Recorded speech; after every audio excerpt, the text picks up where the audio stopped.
미쁘다 이 말이여. 곧 사람이 감독의 직분을 얻으려 함은 선한 일을 사모하는 것이라 함이로다. 그러므로 감독은 책망할 것이 없으며 한 아내의 남편이 되며 절제하며 신중하며 단정하며 나그네를 대접하며 가르치기를 잘하며 술을 즐기지 아니하며 구타하지 아니하며 오직 관용하며 다투지 아니하며 돈을 사랑하지 아니하며 자기 집을 잘 다스려 자녀들로 모든 공손함으로 복종하게 하는 자라야 할지며 사람이 자기 집을 다스릴 줄 알지 못하면 어찌 하나님의 교회를 돌보리요. 새로 입교한 자도 말지니 교만하여져서 마귀를 정죄하는 그 정죄에 빠질까 하며 또한 외인에게서도 선한 증거를 얻은 자라야 할지니 비방과 마귀의 올무에 빠질까 염려하라. 이와 같이 집사들도 정중하고 일구이연을 하지 아니하고 술에 인박히지 아니하고 더러운 일을 탐하지 아니하고 깨끗한 양심에 믿음의 비밀을 가진 자라야 할지니 이에 이 사람들을 먼저 시험하여 보고 그 후에 책망할 것이 없으면 집사의 직분을 맡게 할 것이요. 여자들도 이와 같이 정숙하고 모함하지 아니하며 절제하며 모든 일에 충성된 자라야 할지니라. 집사들은 한 아내의 남편이 되어 자녀와 자기 집을 잘 다스리는 자일지니 집사의 직분을 잘한 자들은 아름다운 지위와 그리스도 예수 안에 있는 믿음에 큰 탐욕을 얻느니라. 고위공직자 임명에 앞서서요, 국회에서 청문회를 하죠. 이 청문회를 하는 이유는 그 자리가 그만큼 중요하기 때문입니다.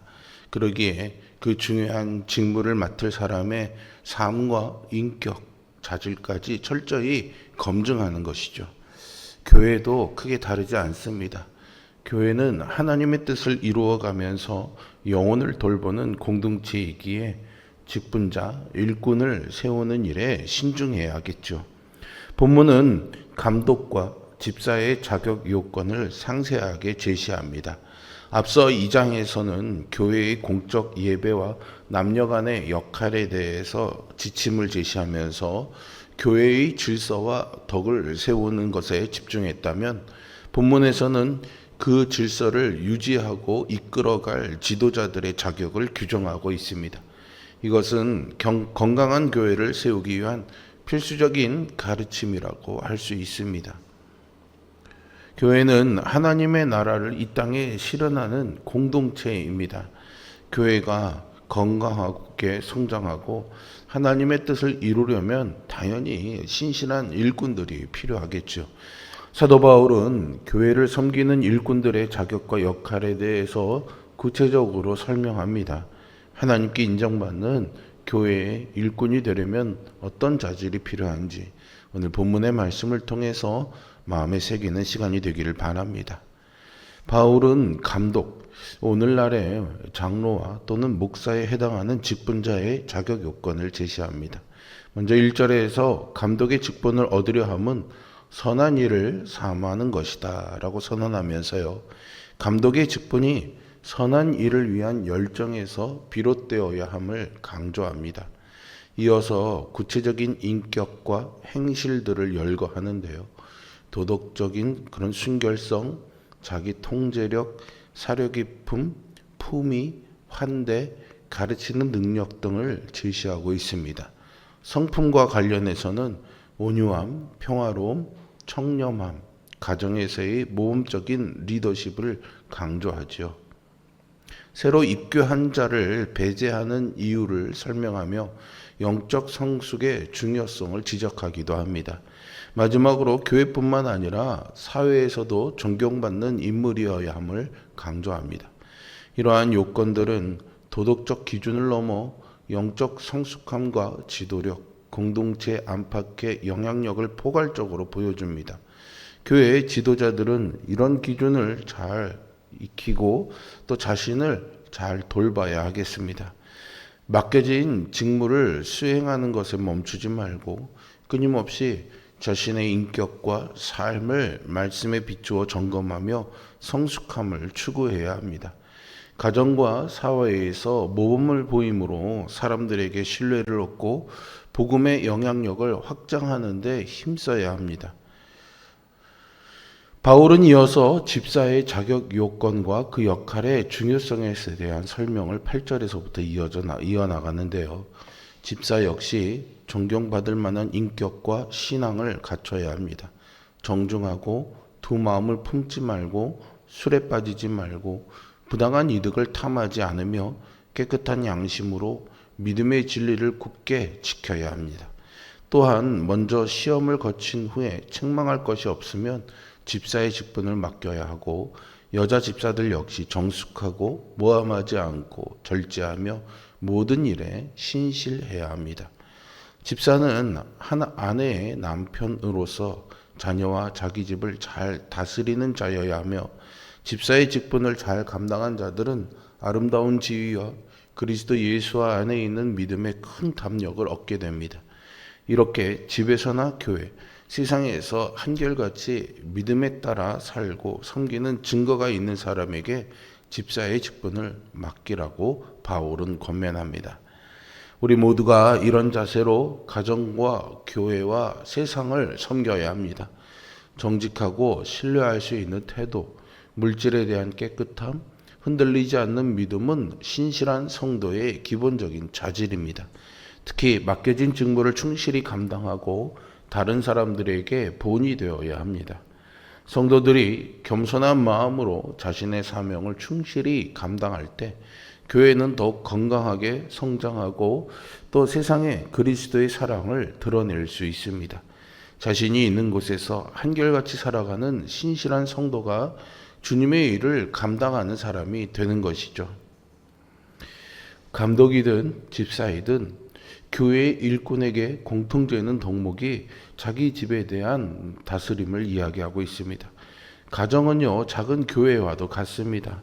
교회의 일꾼이라고 하면서 자기 가정을 잘 돌보지 못한다면 하나님의 교회를 돌보는 일도 제대로 해내기가 어렵습니다. 실제로 우리 주변에 교회의 직분을 맡아 봉사와 사역에 몰두한 나머지 가정을 소홀히 해 가족들이 상처를 입는 경우들이 있습니다. 그러다 보면 믿음을 포기하는 자녀들도 생기곤 하죠. 바울은 가정을 돌볼 책임을 잘 수행하는 사람이 교회 안에서도 책임감 있게 섬길 수 있다고 강조합니다.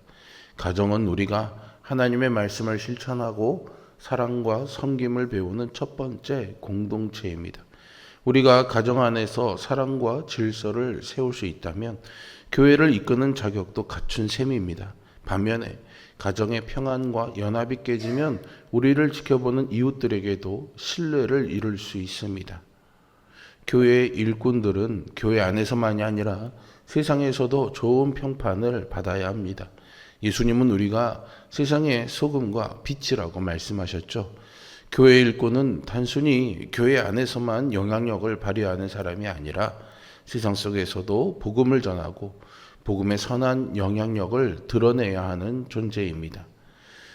우리가 가정과 세상 속에서 존경받는 삶을 살아갈 때 교회 안에서도 하나님의 영광을 나타내는 선한 일꾼이 될 수 있습니다. 그러므로 우리가 그런 모습으로 살아간다면 교회도 더 풍성한 열매를 맺을 것입니다.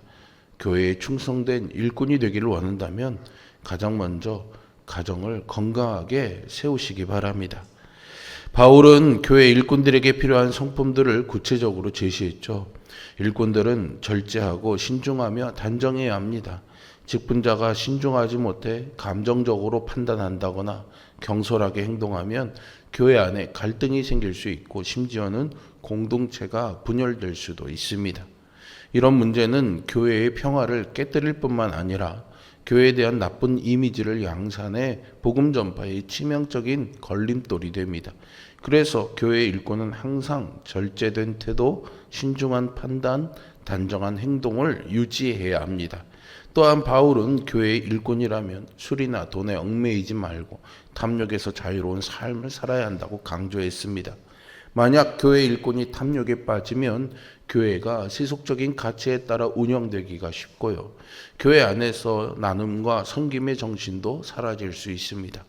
이로 인해 교회가 하나님의 은혜와 말씀보다 외적인 성공에 집중하면 하나님이 원하시는 영적 열매를 맺기는 어렵고 다른 교회와의 관계도 어려워질 수 있습니다. 안타깝게도 큰 교회들이 작은 교회의 생존을 위협하거나 교회 간 경쟁으로 다툼이 생기는 일이 종종 있습니다. 이런 이유로 교회 일꾼들은 늘 탐욕을 경계하고 깨끗한 양심으로 하나님과 교회를 섬겨야 합니다. 우리가 일꾼다운 성품을 갖추기 위해 힘쓰고 선한 행실을 보일 때 교회는 건강하게 성장하고 이웃들에게 칭찬받을 것입니다. 교회의 일꾼들은 다른 사람에게 본이 되는 신앙적 자질을 갖추어야 합니다. 먼저 자기 가정을 잘 세우고요. 하나님께 받은 은혜 위에 자신의 삶을 거룩하게 지켜가야 합니다. 그리고 진리와 사랑으로 공동체를 섬기는 사명을 다해야 합니다. 우리가 하나님이 인정하시는 선한 일꾼이 된다면 우리 교회는 더 풍성한 영적 열매를 낳게 될 것입니다. 하나님은 언제나 준비된 자를 통해서 교회를 세우십니다. 직분은 자리를 얻는 것이 아니라 사명을 감당하는 자리입니다. 삶으로 검증된 사람, 신앙의 깊이를 가진 사람을 통해 하나님은 세상 가운데 교회를 건강하게 세워가십니다. 그러므로 우리는 직분을 사모할 뿐만 아니라 그에 합당한 삶으로 오늘도 준비되어야 하겠습니다. 일꾼의 자격 요건들은 교회의 지도자를 세운 기준일 뿐만 아니라 모든 성도가 함께 지켜나가야 할 덕목입니다. 바울은 디모데를 통해서 교회의 질서를 세우고 거짓 교사들로부터 교회를 지키며 하나님 앞에 온전하고 또 세상에 본이 되는 교회를 세우고자 했습니다. 우리 모두가 이러한 마음으로 각자의 영역에서 선한 일꾼으로 세움받아 나의 삶에 하나님의 나라와 교회를 세워가는 충성된 일꾼이 될 수 있기를 주님의 이름으로 축원드립니다. 기도하겠습니다. 선하시고 사랑이 많으신 아버지 하나님, 주의 복된 사명들을 잘 감당하는 하나님의 일꾼임을 기억하게 하시니 이 은혜에 또 감사와 찬양을 올려드립니다. 자격 없는 나를 하나님의 자녀로 부르셨다는 이 감격스러운 구원의 은혜로 말미암아 오늘 바울이 전하는 일꾼의 덕목들을 우리의 마음에 새기고 이루기 위해서 애쓰고 몸부림치며 살아가는 우리들 되게 하여 주시옵소서. 그러나 우리의 기질과 성품들이 쉽게 바뀌지 않음을 압니다. 그러나 엎드려 기도하는 우리에게 성령의 은혜가 있는 줄 믿습니다. 내 속사람을 새롭게 하시고 은혜로 나를 변화시켜 주시어서 하나님 나라에 합당한 선한 일꾼으로 살아가는 우리 모두가 되게 하여 주시옵소서. 예수 그리스도의 이름으로 기도합니다. 아멘.